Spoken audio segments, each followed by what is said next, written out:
Once upon a time, in a peaceful village, lived a kind boy named Sam. One sunny afternoon, Sam ventured into the woods near his home.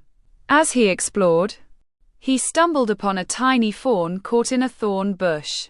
The fawn trembled with fear, but Sam's gentle voice reassured it.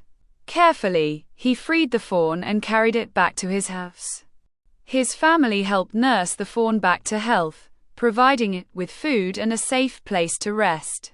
As days passed, Sam and the fawn, now named Bambi, formed a special bond. They spent their days playing in the meadow and exploring the woods together. One evening, Sam noticed a hunter setting traps in the forest. Alarmed, he devised a plan to save the woodland creatures. With the help of his friends, Sam set out to disable the traps, ensuring the safety of the animals. Grateful for his bravery, the animals of the forest held a celebration in Sam's honor. They sang songs and danced under the moonlight, expressing their gratitude.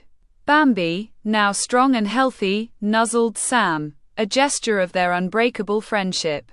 Sam felt a deep sense of fulfillment, knowing he had made a difference. Years went by, and the forest remained a safe haven for all its inhabitants, thanks to Sam's courageous actions. He grew up to be a wise and caring leader, always protecting the natural world he loved. And whenever he roamed the woods, the animals would greet him with joy, remembering the boy who once saved them.